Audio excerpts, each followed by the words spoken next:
Office থেকে মাত্র ফিরেছে আদিল। গাড়ি পার করে দ্রুত বাসার দরজার দিকে এগিয়ে গেল।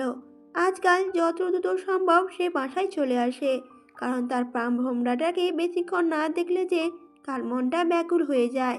তাই তো যত জলদি পারে কাজ শেষ করে চলে আসে সে। আর আসার সময় রোজ নূরের জন্য কিছু না কিছু গিফট নিয়ে আসে। আর গিফট পেয়ে তো নূর ভীষণ খুশি হয়ে যায়। আদিলের মনে হয় সর্বোচ্চ উপার্জন যেন এখানেই রয়েছে। সাথে বোনাস হিসেবে নূরের কাছ থেকে রিটার্ন গিফটও পেয়ে যায় সে। অবশ্য নূর তখন নিজে থেকেই সেটা দিয়ে দেয়। তাই আজও নূরের জন্য কিছু নিয়ে এসেছে আদিল। দরজায় এসে বেল বাজালে একটু পর জমিলা এসে দরজাটা খুলে দিল। জমিলাকে দেখে হালকা বিভ্রান্ত চোখে তাকালো আদিল, কারণ রোজ এই টাইমে নূর নিজেই দৌড়ে আসে। আদিলের গাড়ি হর্ন শুনলেই সে দৌড়ে আসে দরজার কাছে।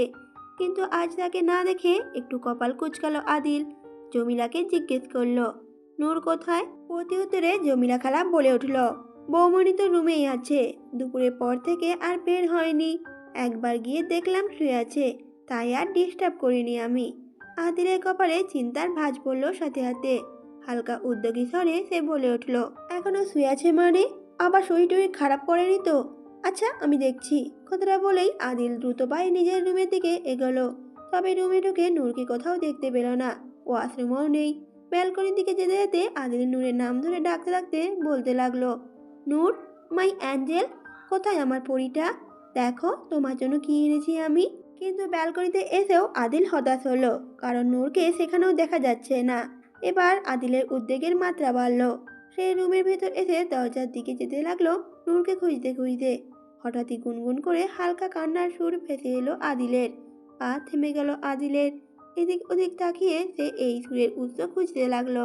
আদিলের মনে হলো কাবাডের কোণা থেকে শব্দটা আসছে, তাই আদিল সেদিকে এগিয়ে গেল। কাবাডের কোণায় নজর যেতেই আটকে উঠল আদিল। সাথে সাথে শরীরের লোমকূপগুলো দাঁড়িয়ে গেল আতঙ্কে। কাবাডের কোণায় নূর জড়সড় হয়ে বসে কাঁদছে, আর নিজেই দেয়ালের সাথে মাথায় বাড়ি ঠেকাচ্ছে। মাথায় বাড়ি খেতে খেতে কপাল ফেটে রক্ত বের হয়ে গিয়েছে, তবু বাড়ি দিয়েই যাচ্ছে নূর। নূরের এরকম ভয়ানক দৃশ্য দেখে আদিলের হৃৎপিণ্ড কেঁপে উঠল, যেন জীবনের সবচেয়ে ভয়াবহ দৃশ্য দেখছে সে। নূরের জন্য আনা গিফটটা তখনই ঠাস করে হাত থেকে নিচে পড়ে গেল। আদিল আতঙ্কিত কণ্ঠে উত্তেজিত হয়ে বলে উঠল নূর বলে। চিৎকার করেই ছুটে গিয়ে বসলো নূরের সামনে। নূরের সামনে বসে নূরের মাথাটা নিজে ধরে আতঙ্কিত কণ্ঠে বলে উঠল আদিল, নূর, নূর শোনো আমার, কি হয়েছে তোর? এমন করছিস কেন? নূরের কানে আদিলের কথা পৌঁছালো বলে মনে হলো না। সে তো আদিলের হাত সরিয়ে দিয়ে আবার একই কাজ করতে লাগলো, আর তার সাথে দাঁত কিরমিরিয়ে কাঁদতে লাগলো। আদিল আবারও নূরকে সরিয়ে এনে শক্ত করে মাথাটা ধরে করুণ সুরে বলে উঠল, এই কলিজা, প্লিজ এমন করিস না। কি হয়েছে বল না আমাকে, কেন এমন করছিস? কথাটা বলেই আদিল চটজলদি পকেট থেকে রুমাল বের করে নূরের কপালে রক্ত মুছে দিতে বলে উঠল, ইস, কত রক্ত বের হচ্ছে, কি অবস্থা করে ফেলেছে, এখন আমি কি করব? কথাটা বলতে বলতেই নূর হঠাৎ আদিলকে দু হাতে সজোরে ধাক্কা মেরে সরিয়ে দিল। তারপর আবারও একই কাজ করতে লাগলো। নূরের এরকম অস্বাভাবিক আচরণে আদিলের অন্তর আত্মা কাঁপতে লাগলো। তার মিষ্টি এরকম অ্যাঞ্জেলটা হঠাৎ করে কি হয়ে গেল? আদিল আবারও নূরকে আটকালো। এবার নূরকে ওখান থেকে সরিয়ে এনে দু হাতে শক্ত করে বুকের সাথে জড়িয়ে ধরে রাখলো। বেদনার্ত কণ্ঠে বলে উঠল, লোকে শোনো আমার, আমার কথা শোনো, এমন করো না।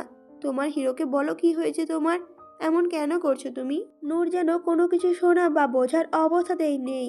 সে কেমন অস্বাভাবিকভাবে দাঁত কিরমির করে কাঁদছে, আর তার সাথে সাথে আদিলের কাছ থেকে নিজেকে ছাড়ানোর চেষ্টা করছে দু হাত দিয়ে ঠেলে সরিয়ে দিতে চাচ্ছে আদিলকে।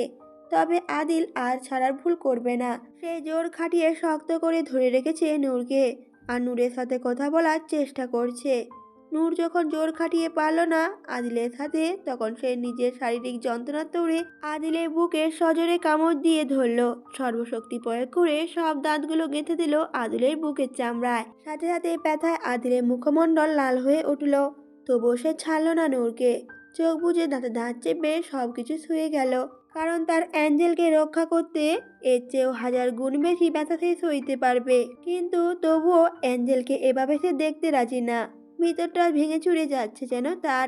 কতক্ষণ পর হঠাৎ আদিল খেয়াল করলো নূরের শরীর কেমন করে ছেড়ে দিয়েছে তার উপর। সাথে সাথে আদিল চোখ তুলে তাকালো। দু হাতে নূরের মাথাটা সামনে আনতে দেখলো নূরের অবচেতন মুখটা হেলে পড়েছে নিজের হাতের মাঝে। আদিল পুরো পৃথিবী যেন থমকে গেল এক মুহূর্তেই। পাথর হলো চোখের নজর। আদিল কাঁপা কাঁপা হাতে নূরের গাল আলতো করে ঝাঁকিয়ে আতঙ্কিত গলায় বলে উঠল, নূর, নূর মাই অ্যাঞ্জেল, তাকাও প্লিজ। এই অ্যাঞ্জেল, কথা বলো না। Don't do this to me please. Adil চিল্লিয়ে ডাকলো, বিহান।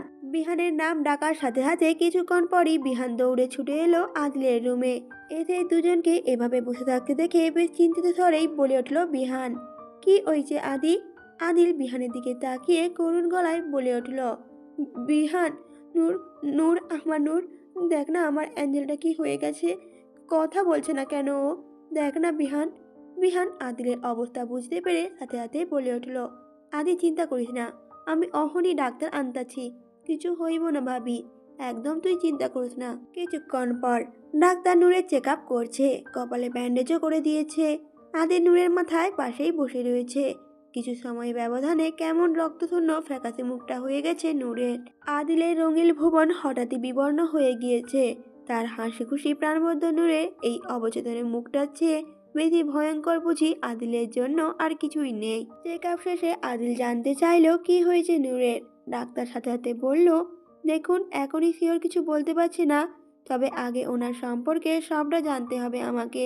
আদিলই তখন সাথে সাথে বলে ওঠে ডাক্তারকে, নূর মানসিক ভারসাম্যহীন, নূরের সাথে কতদিন হলো সম্পর্ক সব জানালো ডাক্তারকে। তা শুনে ডাক্তার বলে উঠল, বুঝলাম, তাহলে বোধহয় ওনার প্যানিক অ্যাটাক হয়েছিল। মাথার তীব্র যন্ত্রণা হলে অনেক রোগী এমন করে, আর আমার মতে এটা ওনার সাথে আগেও ঘটেছে। তবে তার সাথে আর কি কি সমস্যা আছে এগুলো জানতে কিছু পরীক্ষা নিরীক্ষা করতে হবে। আপাতত আমি ইঞ্জেকশন দিয়ে দিয়েছি, কিছুক্ষণ পরই জ্ঞান ফিরবে। আচ্ছা, আপনি এক কাজ করুন, আপনি ওনাকে নিয়ে হসপিটালে চলে আসুন।